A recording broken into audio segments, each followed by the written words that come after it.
അപ്പോൾ ഇന്ന് നമ്മൾ നോക്കാനായിട്ട് പോകുന്ന റീഡിംഗ് എന്താണെന്ന് വെച്ച് കഴിഞ്ഞാൽ നിങ്ങളുടെ ബന്ധത്തിൽ എന്താണ് ഇനി നടക്കാൻ പോകുന്നത്, അടുത്തത് എന്താണ് സംഭവിക്കാൻ പോകുന്നത്. ഓക്കെ, അതാണ് നമ്മളിന്ന് നോക്കാനായിട്ട് പോകുന്നത്. നിങ്ങളുടെ ഈ റിലേഷൻഷിപ്പിൻ്റെ ഒരു കറണ്ട് എനർജി എടുക്കുകയാണെങ്കിൽ കാണുന്നത് ഒരുപാട് എനർജീസ് നമുക്ക് കൂടുതൽ കിട്ടുന്നുണ്ട്. Like suppression, breakup, no contact, less contact എല്ലാം വരുന്നുണ്ട് എനിക്ക്. ഓക്കെ, ചിലരുടെ കേസസുകളിൽ no contact situation, less contact, breakup, suppression. ചിലരുടെ കേസസിൽ അത് ചിലവർ നിങ്ങളായിട്ട് എടുത്തിട്ടുള്ള ചില കേസസുകളിൽ നിങ്ങളായിട്ട് തന്നെ ഡിസിഷൻ എടുത്തിട്ട് മാറി നിൽക്കുന്ന ഒരു അവസ്ഥ കാണിക്കുന്നുണ്ട് ഇതിൽ. സ്വയം മാറി നിൽക്കുന്ന അവസ്ഥ. കാരണം നിങ്ങളുടെ ഒരു സ്നേഹത്തിനും ടൈമിനും ഒരു വാല്യൂ കുറച്ച് നാളുകളായിട്ട് ഒരു വാല്യൂ നൽകാത്ത ഒരു അവസ്ഥ കാണിക്കുന്നുണ്ട് നിങ്ങളുടെ പേഴ്സൺ. നിങ്ങൾ അത്രത്തോളം ഇതിന് ഇമ്പോർട്ടൻസ് കൊടുക്കുന്നുണ്ട്. നിങ്ങൾ എല്ലാ കാര്യങ്ങളും നിങ്ങൾ ഈ പേഴ്സണിന് വേണ്ടിയിട്ട് മാറ്റി വെക്കും. എന്തൊക്കെ തിരക്കുണ്ടെങ്കിലും സീരിയസ് ആയിട്ടുള്ള കാര്യങ്ങളുണ്ടെങ്കിലും. പക്ഷെ ആ പേഴ്സൻ്റെ എല്ലാ കാര്യങ്ങളും കഴിഞ്ഞിട്ടായിരിക്കും നിങ്ങളുടെ അടുത്തിലേക്ക് വരുന്നത്. പണ്ടൊക്കെ ഏറ്റവും ഇമ്പോർട്ടൻസ് കൊടുക്കുന്നത് അല്ലെങ്കിൽ ഈക്വൽ ആയിട്ടുള്ളൊരു ഗിവ് ആൻഡ് ടേക്ക് എന്നുള്ളൊരു എനർജി കൊടുത്തിരുന്ന ഒരു റിലേഷൻഷിപ്പാണ്. പക്ഷെ ഇപ്പം അവരുടെ കാര്യം കഴിഞ്ഞിട്ടേ ഉള്ളൂ നിങ്ങൾക്ക് തരുന്നൊരു സമയം. അല്ലെങ്കിൽ നിങ്ങൾ വിളിക്കുമ്പോൾ അവർ ചിലപ്പോൾ അവോയ്ഡ് ചെയ്യുന്നുണ്ടായിരിക്കും. കുറേ ഇതിൽ കാണുന്നുണ്ട്. ചിലവരുടെ കേസസുകളിൽ ഡെത്ത് സിറ്റുവേഷൻ കാണുന്നുണ്ട്. ലൈക്ക് എല്ലാം എന്താ പറയുക, അവസാനിച്ചിട്ടുള്ളൊരവസ്ഥ. ഇനി എന്താണ്, ഇനി ഇതിലൊരു സ്കോപ്പ് ഇല്ല എന്നുള്ളൊരു രീതിയിൽ നിങ്ങൾ ചിന്തിക്കുന്ന ഒരു എനർജി കിട്ടുന്നുണ്ട്. കാരണം കുറേ നാളുകളായിട്ട് ഈ ഒരു റിലേഷൻഷിപ്പിൽ സംഭവിച്ചുകൊണ്ടിരിക്കുന്നത് എന്താ വെച്ചാൽ ഒരു സൈക്കിളാണ്. ഓക്കെ, സൈക്കിൾ റിലേറ്റഡ് ആയിട്ട് പോകുന്ന ഒരു റിലേഷൻഷിപ്പാണ്. അവർ നിങ്ങളെ പല രീതിയിലും വേദനിപ്പിച്ചിട്ടുണ്ട്. പല എന്താ പറയുക, ചതികളാണെങ്കിലും ഒരുപാട് നുണകൾ പറഞ്ഞിട്ടാണെങ്കിലും നിങ്ങൾക്കൊരു വാല്യൂ തരാത്ത രീതിയിലാണെങ്കിലും പലതവണ നിങ്ങളുടെ ഇതിൽ നോ കോണ്ടാക്ട് സിറ്റുവേഷൻസ് ഒക്കെ ചിലവരുടെ കേസസിൽ ഉണ്ടായിട്ടുള്ളതായിട്ട് കാണിക്കുന്നുണ്ട്. അപ്പോൾ നിങ്ങൾ വിചാരിക്കും നിങ്ങൾക്ക് ഇത്രയും വാല്യൂ തരാത്ത അല്ലെങ്കിൽ നിങ്ങൾക്ക് സങ്കടങ്ങൾ മാത്രം തന്നുകൊണ്ടിരിക്കുന്ന ഒരു റിലേഷൻഷിപ്പ് അത് ഇനി വന്നു കഴിഞ്ഞാൽ എനിക്ക് വേണ്ട എന്ന് ചിന്തിച്ചാലും പിറ്റേ നിമിഷം അല്ലെങ്കിൽ പിറ്റേ ദിവസം തന്നെ നിങ്ങൾ ചിന്തിക്കും അവരെന്നായിരിക്കും വരാം, അവരില്ലാണ്ട് എനിക്ക് ജീവിക്കാൻ പറ്റില്ല എന്നുള്ളൊരു എനർജിയും കാണിക്കുന്നുണ്ട്.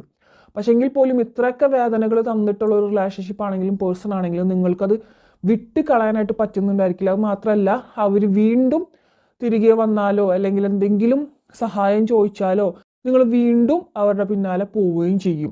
പിന്നെ വീണ്ടും കുത്ത് കിട്ടുകയും ചെയ്യും. അങ്ങനെയുള്ളൊരു സൈക്കിളാണ് ഇവിടെ കാണുന്നത്. ഓക്കെ, ഈ ഒരു റിലേഷൻഷിപ്പിൽ ആക്ച്വലി യൂണിവേഴ്സിൻ്റെ ഒരു സജഷനും കൂടി വന്നിട്ടുണ്ട്. അതായത് ബ്രൂം സ്റ്റിക്ക്, അതായത് നമ്മൾ ചൂല് ക്ലിയറൻസ് ആണ് ഉദ്ദേശിക്കുന്നത്. ക്ലിയറൻസ് എന്നുള്ളൊരു കാർഡാണ് വന്നിട്ടുള്ളത്, കണ്ടില്ലേ ഇതിൽ വന്നിട്ടുള്ളത്. അപ്പോൾ നിങ്ങൾ ഈ ഒരു റിലേഷൻഷിപ്പിൽ ഒരുപാട് ടോക്സിസിറ്റി കാണിക്കുന്നുണ്ട്. അത് ക്ലിയർ ചെയ്തെടുക്കൂ എന്നാണ് പറയുന്നത്. കാരണം അതുകൊണ്ടാണ് നിങ്ങളുടെ റിലേഷൻഷിപ്പിൽ അഗെയിൻ ആൻഡ് അഗെയിൻ വേദനകൾ മാത്രം ഉണ്ടായിക്കൊണ്ടിരിക്കുന്നത്. നിങ്ങൾ ആലോചിക്കും ഇന്ന് വേദന ഉണ്ടെങ്കിൽ നാളെ ശരിയാവുമായിരിക്കും എന്നുള്ള ഒരു പ്രതീക്ഷയിലാണ് നിങ്ങൾ മുന്നോട്ടേക്ക് പോകുന്നത് ഈ ഒരു ബന്ധത്തിൽ. അപ്പോൾ എന്നാൽ പോലും നിങ്ങൾക്ക് ഇപ്പോൾ കിട്ടിക്കൊണ്ടിരിക്കുന്നത് എന്താണ് ഒന്ന് നിങ്ങൾ ചിന്തിച്ച് നോക്കുക.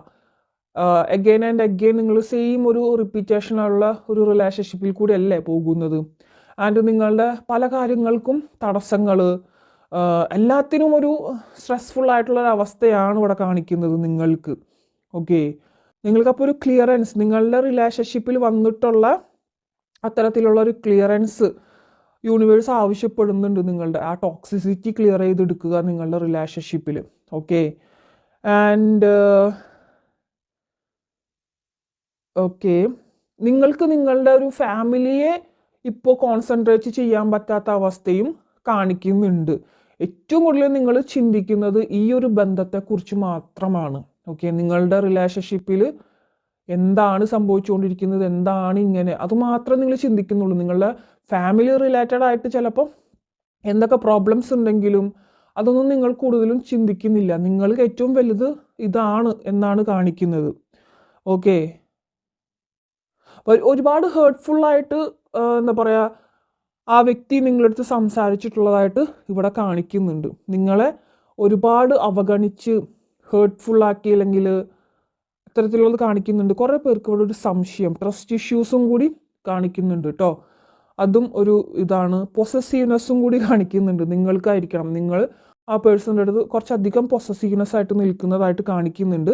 എന്തെങ്കിലും തരത്തിലുള്ള ക്വസ്റ്റ്യനിങ്, ചോദ്യം ചോദിക്കുന്ന എന്തായിരുന്നു, എവിടെ ആയിരുന്നു, അത്തരത്തിലുള്ള കാര്യങ്ങളൊന്നും അവർക്ക് ഇഷ്ടപ്പെടുന്നില്ല, അല്ലെങ്കിൽ ഇഷ്ടമുള്ള കാര്യമല്ല എന്ന് ഇവിടെ കാണിക്കുന്നുണ്ട്. ഓക്കെ. സോ ഇനി നിങ്ങളുടെ ബന്ധത്തിൽ എന്താണ് സംഭവിക്കാൻ പോകുന്നത് എന്ന് ചോദിക്കുമ്പോൾ, ഈ അഗെയിൻ നിങ്ങളുടെ റിലേഷൻഷിപ്പിൽ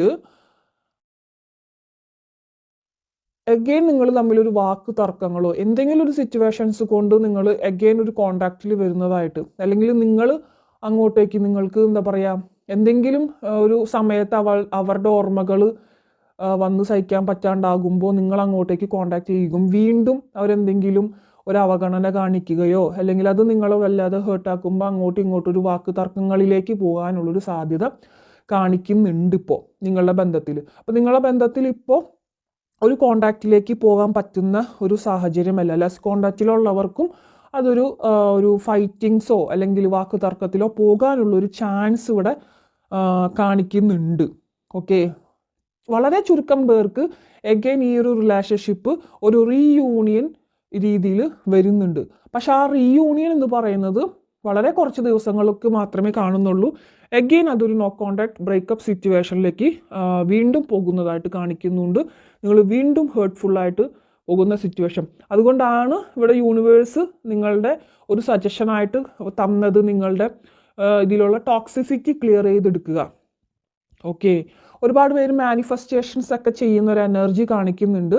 പക്ഷെ അതൊന്നും പോസിബിലിറ്റി ആവുന്നുണ്ടായിരിക്കില്ല നിങ്ങൾക്ക്. അതല്ല, നിങ്ങൾക്ക് നെഗറ്റീവായിട്ടുള്ള എഫക്റ്റിലാണ് വരുന്നത് കേട്ടോ.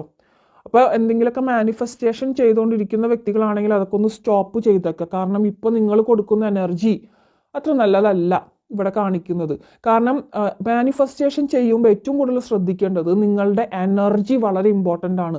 അവിടെ മാനിഫെസ്റ്റേഷൻ ചെയ്ത് വെക്കുന്ന സമയത്ത് ആക്ച്വലി പറയുകയാണെങ്കിൽ അത്രയും പോസിറ്റീവായിട്ട് നിങ്ങൾ ഇരിക്കണമെന്നാണ്. നിങ്ങൾ ആ തോട്ട്സിനെ യൂണിവേഴ്സ് പിന്നെ ശ്രദ്ധിക്കാൻ തുടങ്ങും ആ ഒരു സമയങ്ങളിൽ. ആ സമയത്ത് മാത്രമല്ല, ആ ചെയ്യുന്ന സമയത്ത് മാത്രമല്ല, പിന്നീട് അങ്ങോട്ടുള്ള ദിവസങ്ങളിൽ നിങ്ങളുടെ തോട്ട്സിനെയാണ് യൂണിവേഴ്സ് ശ്രദ്ധിക്കുക. ആ തോട്ട്സ് നിങ്ങൾ എപ്പോഴും ഈ ഒരു റിലേഷൻഷിപ്പിനെ കുറിച്ച് ചിന്തിച്ച് വഷളാക്കിക്കൊണ്ടിരിക്കുകയാണ് പറയുവാണെങ്കിൽ. സോ അത് നെഗറ്റീവായിട്ടാണ് നിങ്ങൾക്ക് വരുന്നത്. ഓക്കെ. ആ ഒരു സമയത്ത് ചെറിയ രീതിയിൽ പോലും നമ്മൾക്ക് അറിയാനോ അല്ലെങ്കിൽ ഒരു നെഗറ്റിവിറ്റിയിലേക്ക് പോകാനോ പാടുള്ളതല്ല. ഇവൻ പറയുവാണെങ്കിൽ നമ്മളൊരു സിനിമ കണ്ട് കരയാൻ പോലും പാടില്ല എന്നൊക്കെയാണ് പറയാം. മാനിഫെസ്റ്റേഷൻ ചെയ്യുമ്പോൾ അത്രയും നമ്മളൊരു പ്യുവർ എനർജിയാണ് അവിടെ കൊടുക്കേണ്ടതെന്നാണ്. അല്ലാത്തവർക്ക് മാനിഫെസ്റ്റേഷൻ എന്തിനു വേണ്ടിയാണോ ചെയ്തത് അതിൻ്റെ ഓപ്പോസിറ്റ് ആയിട്ടുള്ള ഫലം ലഭിക്കും. അപ്പം അങ്ങനെയും കുറച്ച് പേരുടെ എനർജീസ് ഇവിടെ കാണുന്നുണ്ട് കേട്ടോ.